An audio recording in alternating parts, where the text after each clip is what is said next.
Thank you for choosing Capers Software. I'm Sebastian Abenanti, the Chief Information Security Officer with Capers Software. Today, this YouTube video is going to focus on how to create a DNS zone within your organization to allow you to encrypt all access to the Capers appliance. We're going to begin on a Windows 2008 R2 server that functions as a DNS server for my environment. We're going to access the DNS snap-in by selecting from the Start menu, Administrative Tools, and then DNS. Your DNS server or servers should pop up. Listed are the different containers under your DNS server. However, we're only interested in the forward lookup zone. I'm going to expand the forward lookup zone and see that my existing local domain is already there.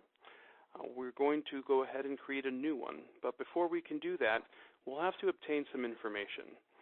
I've taken the liberty to obtain that information and put in this notepad file here.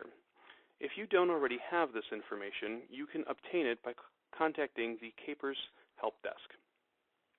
Specifically, we're going to need the internal IP address of the Capers app server, which is part of the Capers appliance, as well as the fully qualified domain name or URL that is used externally to access Capers Mobile. Now that I have that information here, I can go back to the DNS Manager and begin the creation of my new zone. To create a new zone, we're going to right-click the Forward Lookup Zones container and select New Zone. This opens up the New Zone wizard. We can select Next. We want to create a primary zone, so be sure to select Primary Zone and press Next again. Now we'll need to enter in the zone name. The zone name should be the fully qualified domain name portion of the mobile site URL. So basically, everything after that last slash and up until the next one in this case here. I'm going to just right-click that and copy, but you could, of course, enter that in manually as well and paste it in place. Now hit Next.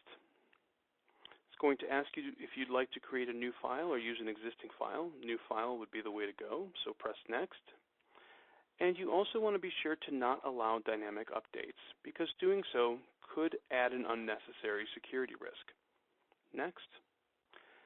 And now that we've completed the wizard, we can hit the Finish button. As soon as we do that, you'll see that the zone has been added to our forward lookup zones, but we're not quite done yet. We now have to create an A record that is going to point this zone right back to the internal IP address of the Capers app server as part of the Capers appliance. So in this white space within my new zone, I'm going to right-click and select New Host or A record.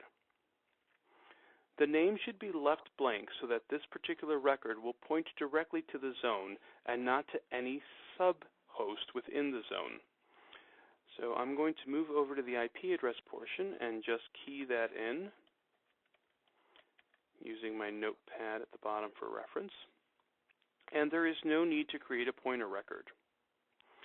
So I'm going to add the host. Now we receive notification that this is complete, and we can press Done. And there is our record. Now we can verify the record by opening up a command prompt and pinging the fully qualified domain name. Just going to right-click, because I still have it in my clipboard, just like so, and press Enter.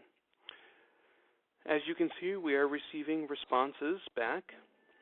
4 of them were sent. They were successfully received, so we know that the process has been completed successfully. If you run into any difficulties while doing this, please contact the Capers Help Desk for additional support. We'll be happy to help. Thank you.